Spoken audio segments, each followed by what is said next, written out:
आज का हमारा एडिटोरियल अंतर्राष्ट्रीय घटनाक्रम पर आधारित है और ये बेहद ही महत्वपूर्ण है आपके लिए, खासकर यूपीएससी के स्टूडेंट्स के लिए, जिनको अपने जो जीएस पॉइंट ऑफ व्यू से बहुत ही महत्वपूर्ण हो सकता है इनका। तो आज का जो विषय है वो न केवल अंतर्राष्ट्रीय राजनीति के लिहाज से महत्वपूर्ण है, बल्कि यह बदलती विश्व व्यवस्था का एक काला अध्याय भी है। आज हम विश्लेषण करेंगे संपादकीय त्रासदी और मजाक या प्रहसन जिसको कह सकते हैं, यानी कि ट्रेजेडी एंड फार्स। ये यूएस और वेनेजुएला का जो ये घटनाक्रम है उसी पर है। इस वीडियो में हम चर्चा करेंगे, पहला जो पॉइंट है वो साम्राज्यवाद का नया चेहरा, कैसे ट्रंप प्रशासन के तहत अमेरिका की विदेश नीति जो है वो सैन्य हस्तक्षेप और आर्थिक नाकाबंदी की तरफ मुड़ गई है। अंतर्राष्ट्रीय कानूनों का उल्लंघन, निकोलस मादुरो जो कि वेनेजुएला के प्रेसिडेंट थे, उनका जबरन निर्वासन और संयुक्त राष्ट्र चार्टर के अनुच्छेद 2 की अनदेखी के पीछे के कानूनी तर्क जो है वो क्या है। राजनीतिक और आर्थिक स्वार्थ जो है इसमें क्या हो सकता है, जैसे कि क्या यह हमला केवल लोकतंत्र के नाम पर है या इसके पीछे वेनेजुएला के विशाल तेल भंडार और चीन के बढ़ते प्रभाव को रोकने की सोची समझी साजिश है। तीसरा जो आप कह सकते हैं ये पाखंड है। पाखंड आप जो मतलब कि एक डुएल एक जो ये लेते हैं, मतलब कि दो तरफा, या आप हिपोक्रेसी जिसको कह सकते हैं आप। तो पाखंड का जो है इसमें विश्लेषण करेंगे, जैसे एक तरफ तानाशाही का विरोध करते हैं और दूसरी तरफ अपने पसंदीदा नेताओं को संरक्षण। अमेरिका की ये जो दोहरी नीति है उसका क्या असर होगा। ये लेख हमें समझाता है कि जब अंतर्राष्ट्रीय समुदाय मौन रहता है तो संप्रभुता यानी कि सॉवरेनिटी का क्या हश्र होता है। तो चलिए बिना किसी देरी के इस संपादकीय की एक एक पंक्ति का हिंदी और अंग्रेजी में विस्तृत विश्लेषण शुरू करते हैं और समझते हैं कि इसके पीछे के बारीक व्याकरण और जटिल कूटनीतिक पहलुओं को। लेकिन उससे पहले हम आपको वर्ड्स पर लेकर जाएंगे। इसके वर्ड्स भी आज काफ़ी महत्वपूर्ण है, जैसे इंपीरियलिज्म। इंपीरियलिज्म का मतलब होता है साम्राज्यवाद, ठीक है।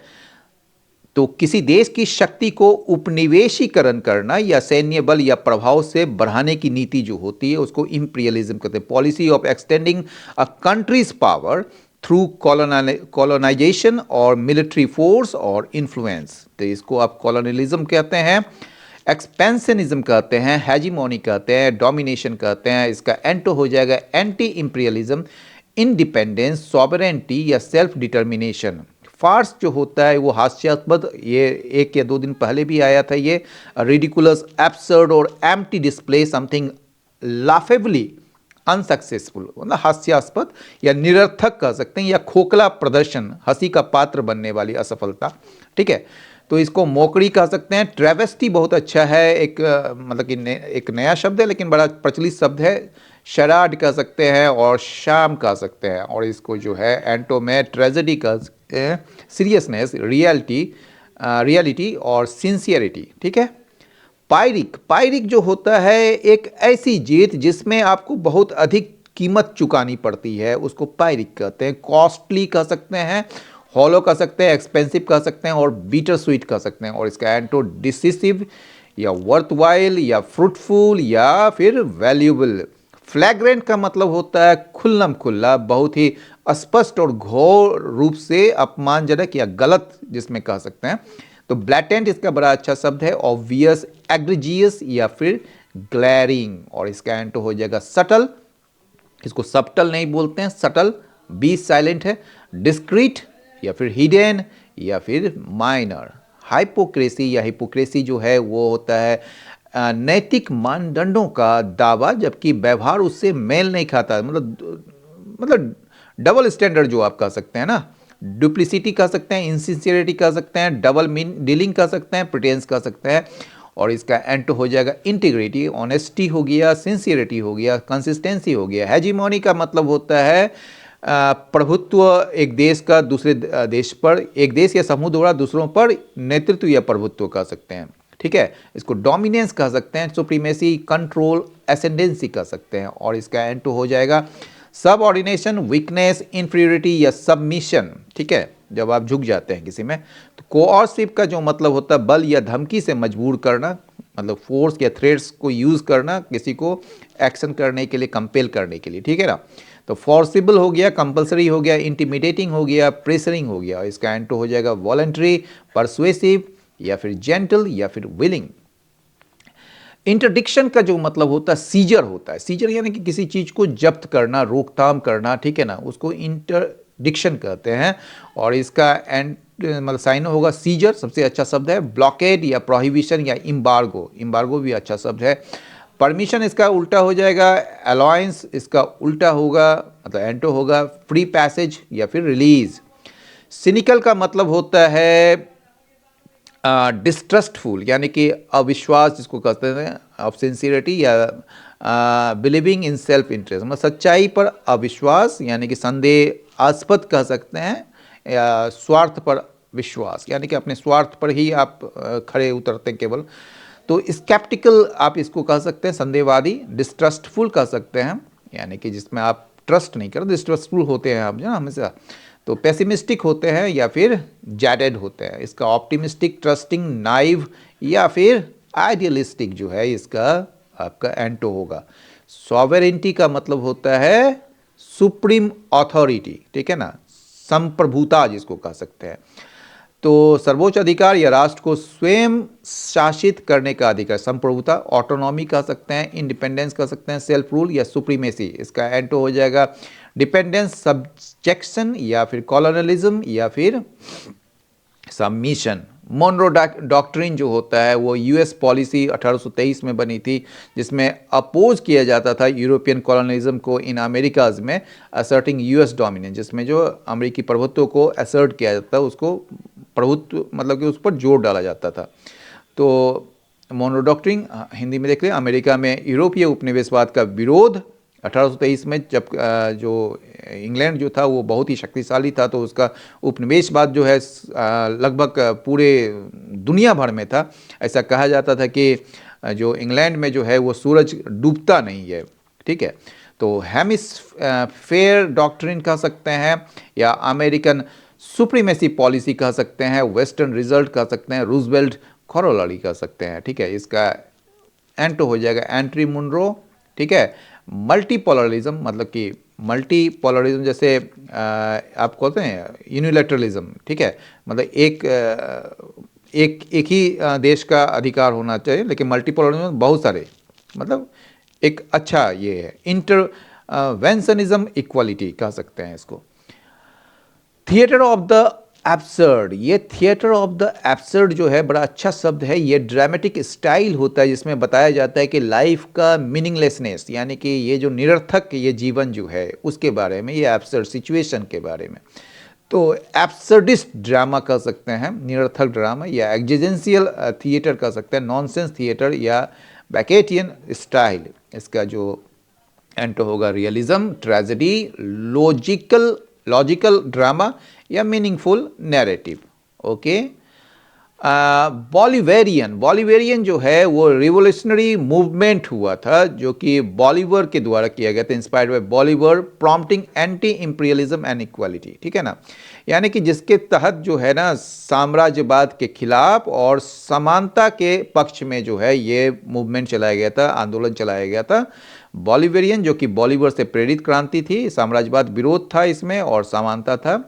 इसको चाविज्मो रिलेटेड कह सकते हैं, एंटी इंपीरियलिज्म मूवमेंट कह सकते हैं, लैटिन सोशलिज्म कह सकते हैं, रिवोल्यूशनरी बॉलीवेरिज्म कह सकते हैं।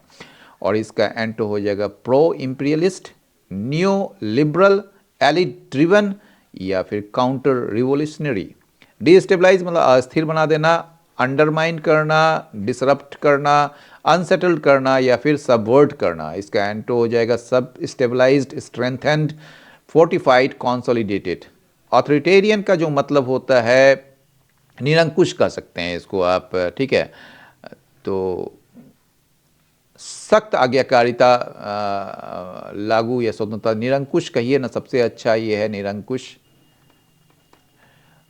डिक्टेरियल ऑटोक्रेटिक, डिस्पोटिक या फिर टायरेनिकल हो जाएगा। इसका एंटो हो जाएगा डेमोक्रेटिक, लिबरल, परमिसिव या इग्लिटेरियंस, समानतावादी जिसको कह सकते हैं ना, सबके लिए हो। इंटरवेंशन का मतलब हस्तक्षेप होता है, इंटरफेरेंस या फिर इन्वेजन या फिर इनकर्सन या फिर मैडलिंग। और इसका एंटो हो जाएगा नॉन इंटरवेंशन, सॉवरेंटी, रिस्पेक्ट या आइसोलेशन, एब्सटेंशन। ठीक है।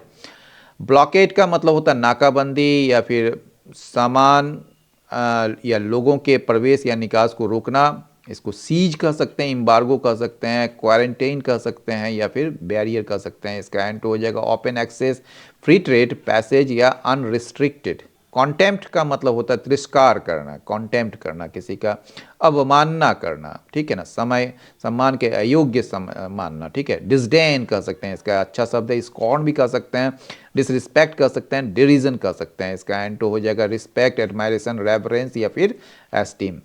एग्रीजियस जो है बहुत अच्छा शब्द है। इसका मतलब होता है आउटस्टैंडिंगली बैड और शॉकिंग, बहुत ही ज़्यादा जघन्य रूप से जो है ना वो खराब या चौंकाने वाला। आउटरेजियस इसका अच्छा शब्द है। फ्लैग्रेंट, ग्रॉस या फिर एट्रोसियस। इसका एंटो हो जाएगा minor, trivial, insignificant, mild. Isolationist, isolationist का मतलब होता है अलगाववादी, मतलब अलग थलग करने वाला, जो अन्य देशों के मामलों से अलग रहने की जो नीति होती है उसको आइसोलेशनिस्ट कहते हैं। नॉन इंटरवेंशनिस्ट, वेंशनिस्ट कह सकते हैं आप इसको, यूनिलैटरलिस्ट कह सकते हैं, विड्रॉइस्ट कह सकते हैं, इनवर्ड लुकिंग कह सकते हैं। इंटरनेशनलिस्ट इसका उल्टा हो जाएगा, इंटरवेंशनिस्ट इसका उल्टा हो जाएगा, ग्लोबलिस्ट इसका उल्टा होगा, इंगेज्ड इसका उल्टा होगा। रेटिफाइज का मतलब अनुमोदन करना, यानी कि फॉर्मल अप्रूवल देना या कंफर्मेशन देना। अप्रूव्स, कंफर्म्स, इंडोर्सेस या सैंक्शन, ये साइनो हो गया। इसका एंटो है रिजेक्ट्स, डिनाइज, अपोज या वीटोज। ओके। कॉलोनियल लूटिंग का मतलब होता है मतलब कि प्लंडरिंग, लूट करना या एक्सप्लॉइटेशन, शोषण करना आपको रिसोर्सेज का बाय कॉलोनियल या इंपीरियल पावर्स के लिए, यानी कि औपनिवेशिक लूट या संसाधनों की लूट या शोषण करते हैं जो साम्राज्यवादी शक्तियां होती हैं उनके द्वारा।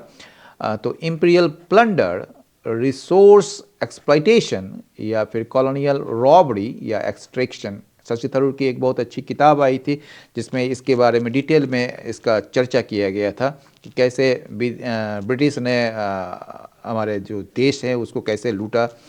तो इसका जो मतलब कि एंटो हो जाएगा फ्री ट्रेड, इक्विटेबल शेयरिंग या रेस्टिट्यूशन या फिर सेल्फ डिटर्मिनेशन। और प्ले बुक का जो मतलब होता है एक तरीके से यहाँ पर रणनीति के रूप में ये बताया गया है।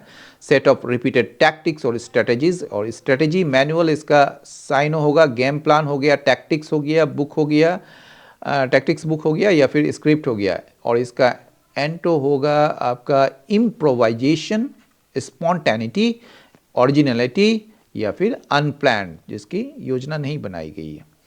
रिसरेक्शन का मतलब होता है पुनरुत्थान या पुनर्जीवन या वापस लौटना, जिसके रिवाइवल, रिवर्थ, रीअवेकनिंग और रिस्टोरेशन इसका साइनो हो गया। एंटो है विरियल, वेरियल और डिमाइज या फिर अबेंडनमेंट या एक्सटिंक्शन, इसका एंटो होगा सीवियर। सीवियर का सीवर है, ये सीवियर नहीं है, सीवर है। सीवर का मतलब तोड़ना है, काटना या अलग करना।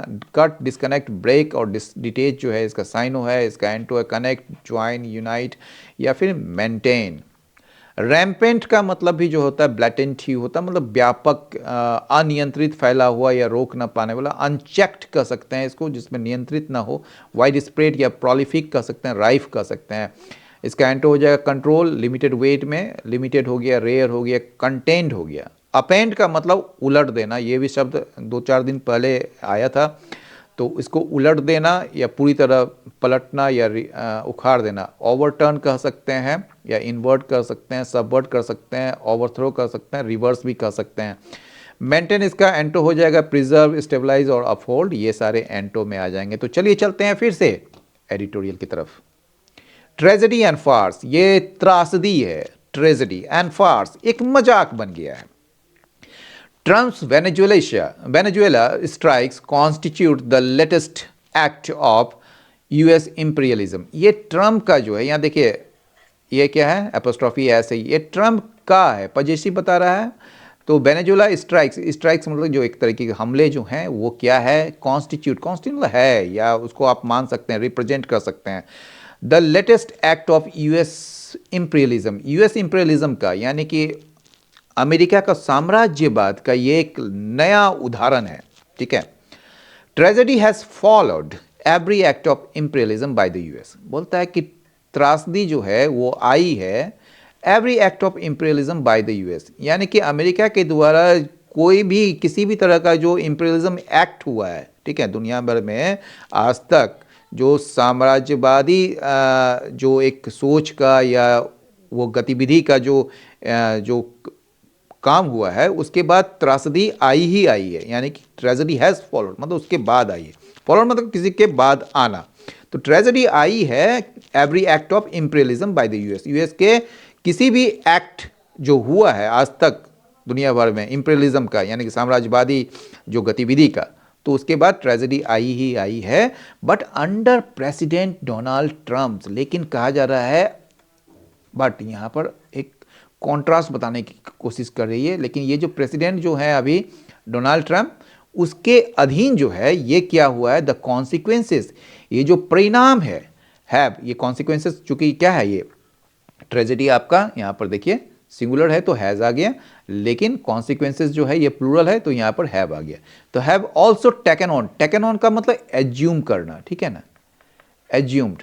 तो कॉन्सिक्वेंसेस ने इसका एक रूप लिया है, एक फार्सिकल कैरेक्टर, एक हास्यास्पद चरित्र का ये जो है ना एक मतलब कि एक मजाक बन गया है एक तरीके से कहिए। ये जो परिणाम जो है ना ये इसका मजाक बन गया है ट्रंप के अधीन। ये जो बताता है typical of the theatre of the absurd, ठीक है ना, ये बोल रहा है typical of the theatre of the absurd. Theatre of the absurd हम ये अभी जस्ट पढ़े थे वर्ड्स में। इसका मतलब है कि जीवन की निरर्थकता, यानी कि मीनिंगलेस, उसके लाइफ का मीनिंगलेस के बारे में ये बताता है कि बेकार है ये।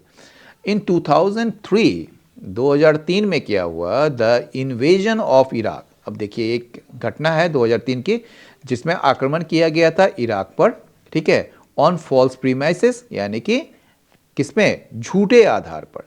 क्यों किया गया था, टू डिपोज अ डिक्टेटर, कि इसको कि जो निरंकुश शासक जो हैं उसको सत्ता से बेदखल करने के लिए, डिपोज करने के लिए, एंड एक्सपोर्ट डेमोक्रेसी, और वहाँ पर डेमोक्रेसी लाने के लिए। इंस्टेड ये जो है ना, ये जो इन्वेजन ऑन इराक जो है ना, on false premises to depose a dictator and export democracy, ये इन्वेजन जो है ना इंस्टेड रेंडर्ड, इसका शब्द जो है ये रेंडर ही आपका वर्ब है। तो ये इन्वेजन ऑफ इराक जो है क्या किया, इसके बजाय कि इसने जो है इराक को, द नेशन इराक के लिए आया है, असंडर का मतलब होता है अपार्ट। ओहो, अपार्ट मतलब तोड़ मरोड़ के एक तरीके से उसको ना बांट के रख दिया, इसको जो है ना चीर के रख दिया पूरे देश को, ठीक है, उस नेशन को जो है ख़त्म कर दिया।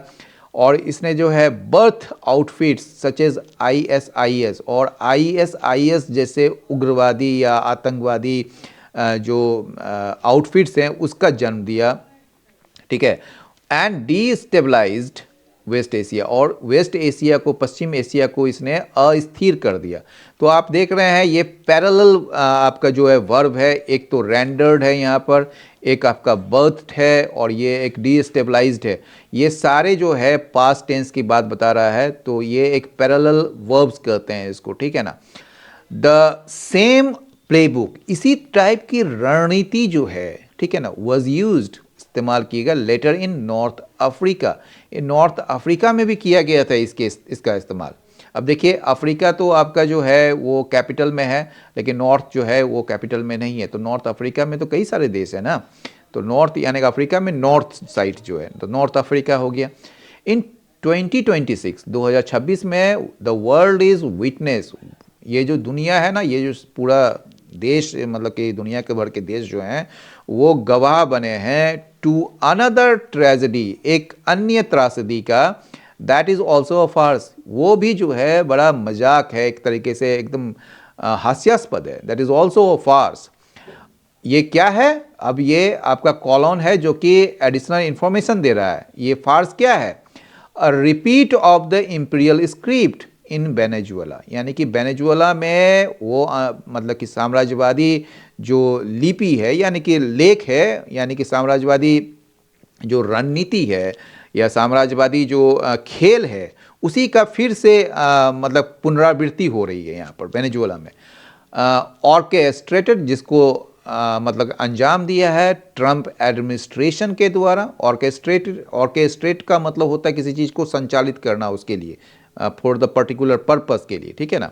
तो इसको जो अंजाम दिया है किसके द्वारा? ट्रंप एडमिनिस्ट्रेशन के द्वारा। That has traded coercive diplomacy, जिसने जो है कोर्सिव मतलब कि बल या ताकत के द्वारा जो डिप्लोमेसी करते हैं, ठीक है ना, या प्रभाव या बल के द्वारा जो डिप्लोमेसी करते हैं। कोर्सिव मतलब होता है किसी को जबरदस्ती करना।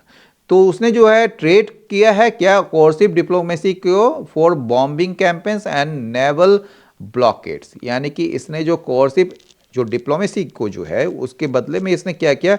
बॉम्बिंग कैंपेन्स स्टार्ट किया, यानी कि बम बरसाने का जो कैंपेन्स है, और नेवल यानी कि समुद्र में जो ब्लॉकेट्स करते हैं, एम्बार्गो लगाते हैं, उसको लेकर जो है इसने इस बार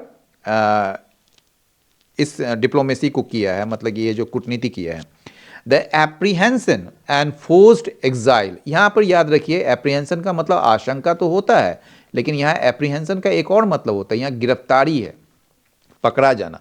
एप्रीहेंशन और फोर्स्ड एग्जाइल, फोर्स्ड मतलब कि बलात् यानी कि जबरदस्ती, एग्जाइल का मतलब निर्वासन ऑफ वेनेजुएलन प्रेसिडेंट। वेनेजुएला के प्रेसिडेंट कौन है? निकोलस मादुरो, ठीक है।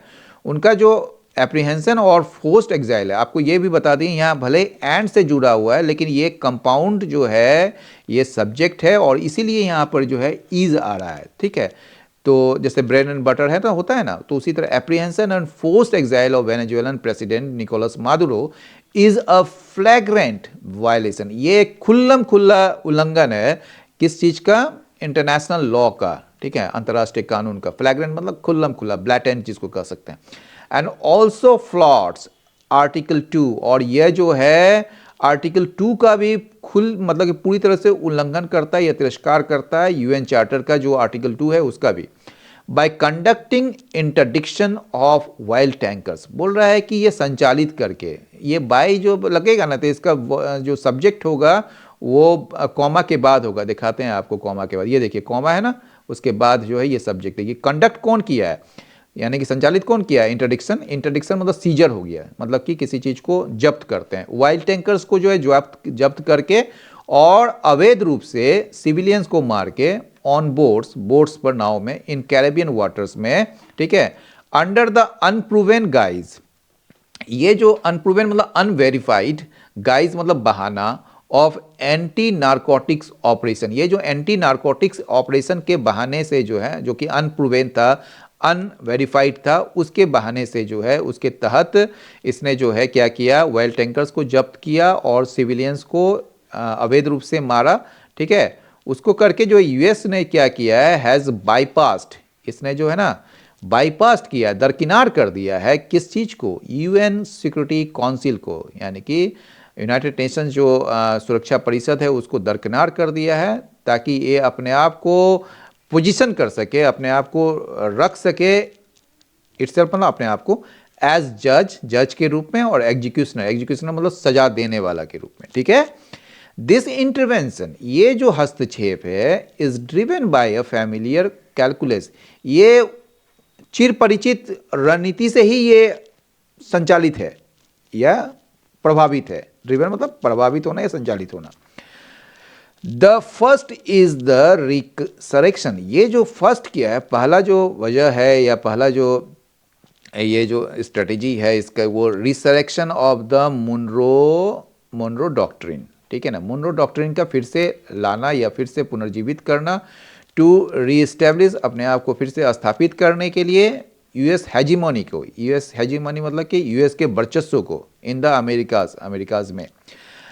अन ऑर्डर, ये एक ऐसा आदेश है, दैट रेजिम्स सच एज वेनेजुएलास, आदेश नहीं कहिए, इसको व्यवस्था कहिए। एक ऐसा व्यवस्था है जिसको कि रेजिम शासन या जो व्यवस्था कहिए, यहाँ शासन ही अच्छा रहेगा। That regime such as Venezuela, जो वेनेजुला जैसे जो रेजिम्स हैं, यहाँ पर देखिए एपोस्ट्रोफी एस लगा है, तो वेनेजुला भी आपका सवाल हो सकता है कि वेनेजुला होना चाहिए, लेकिन वेनेजुला इसलिए है क्योंकि यहाँ पर रेजिम छुपा हुआ है, ठीक है ना, ये अंडरस्टूड है। यहाँ पर वेनेजुला के जैसे जो शासन है उसके जैसे जो अन्य जो देश हैं, ऐसे ऑर्डर को, ऐसे व्यवस्था को क्या करने की कोशिश किया, शॉर्ट टू अपेंड, उसको पलटने का, उलटने का कोशिश किया थ्रू ऑल्टरनेटिव अलायंसेस, यानी कि वैकल्पिक गठबंधन करके क्यूबा के साथ, ठीक है।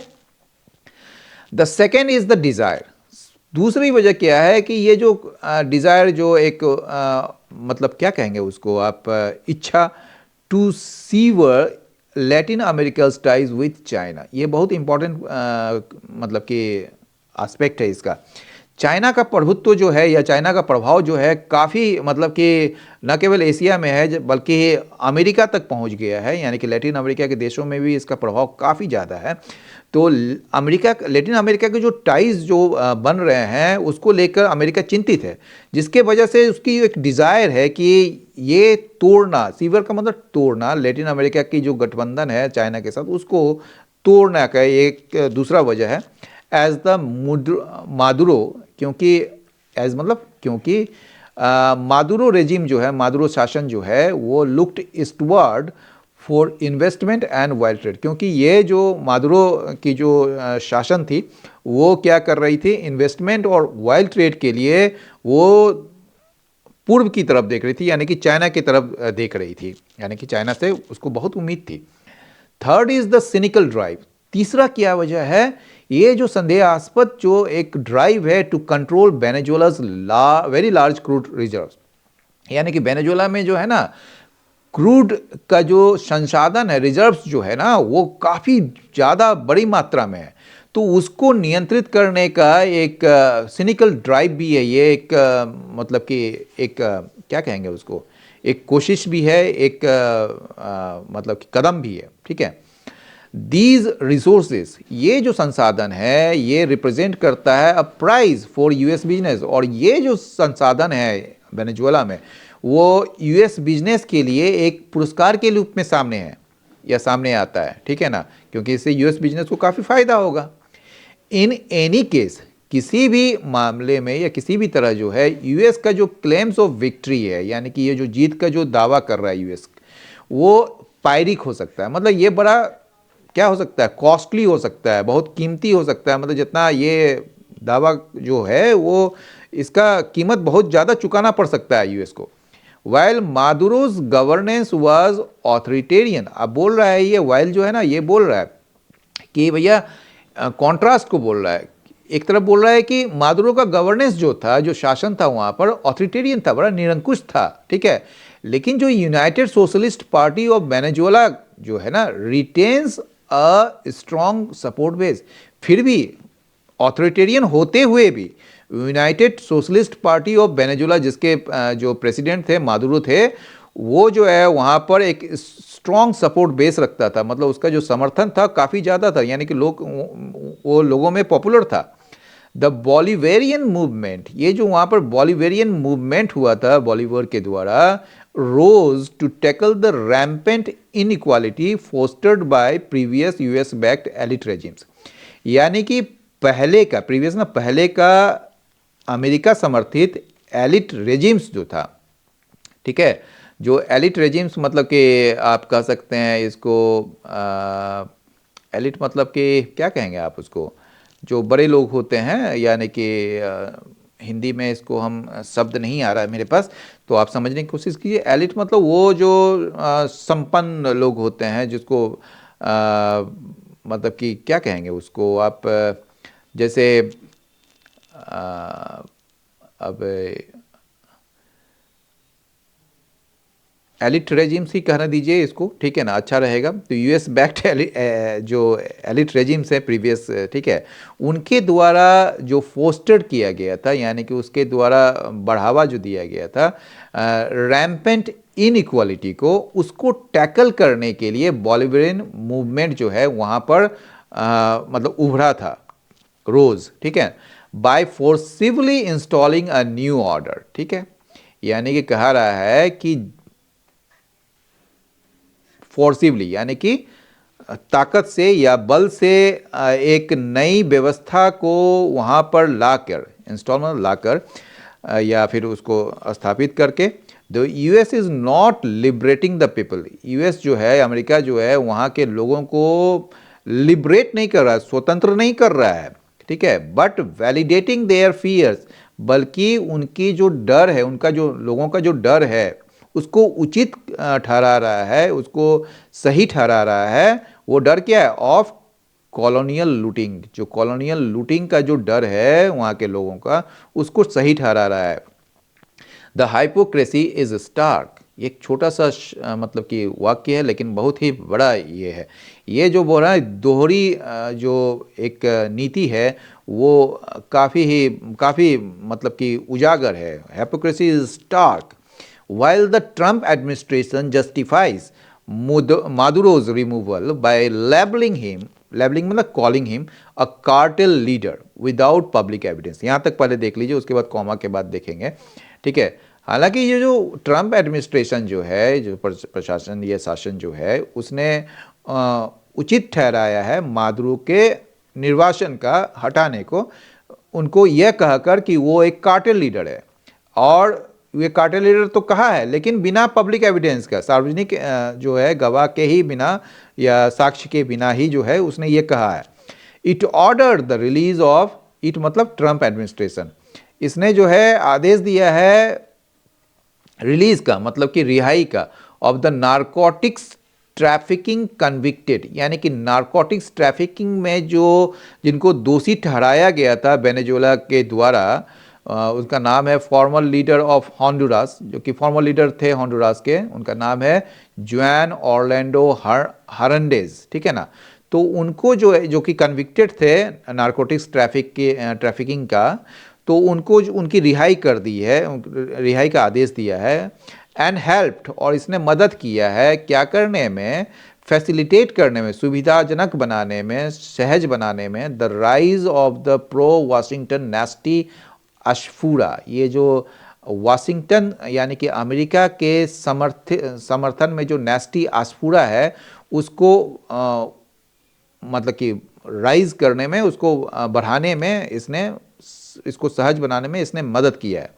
द होप, ये जो होप है, ये जो आपका आशा है, दैट अ ग्लोबलाइज्ड, ये नाउन क्लॉज है, ठीक है, कि ये जो आशा है ना, आशा क्या है? That a globalised interdependent world, एक जो वैश्वीकृत या फिर एक दूसरे पर निर्भर जो दुनिया है, would yield a stable liberal order, ये जो है एक अस्थाई, एक स्थिर लिबरल ऑर्डर जो व्यवस्था बनाएगी या वो देगी, फॉलोइंग द कोल्ड वॉर, यानी कि शीत युद्ध के बाद ये एक स्टेबल लिबरल ऑर्डर की व्यवस्था बनाएगी, ठीक है। ये आशा जो है हैज़ बीन, ये होप जो है ना, हैज़ बीन रिपीटेडली बिलाइड, इसको बार बार जो है इसको बिलाई किया गया है, मतलब इसको गलत ठहराया गया है by the actions of the US and Russia, यानी कि यूएस और रशिया का जो कार्रवाई है उसके द्वारा ये बार बार गलत ठहरा है कि यह होप जो है बार बार, ये आशा जो है बार बार खत्म हुआ है।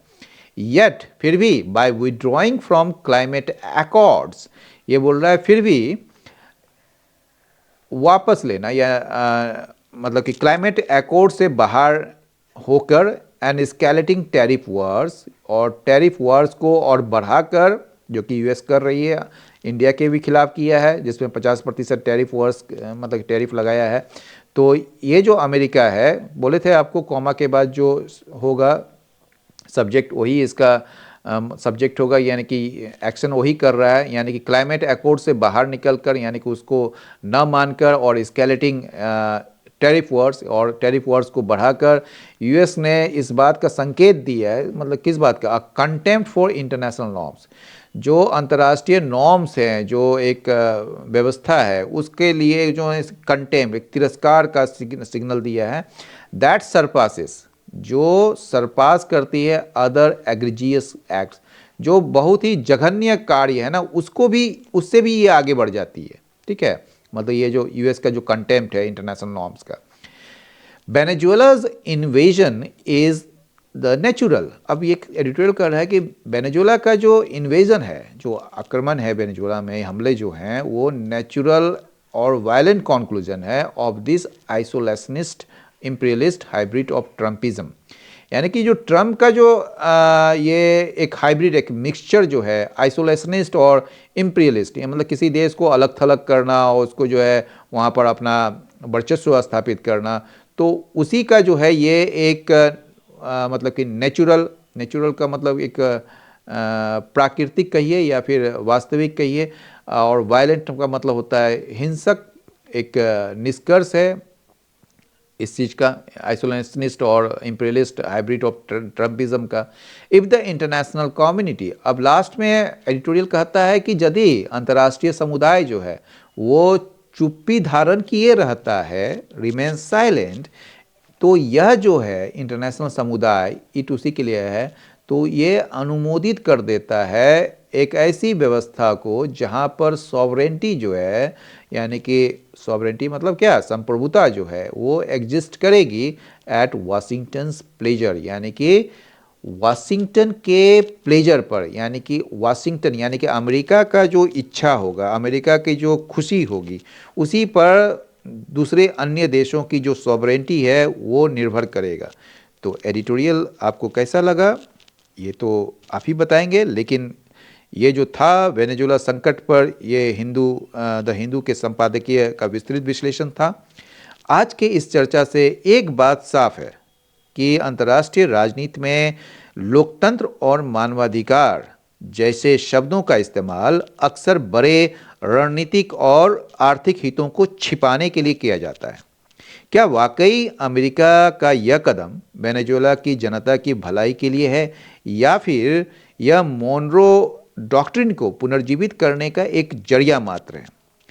यह एक ऐसा सवाल है जिसका जवाब भविष्य की वैश्विक स्थिरता तय करेगा।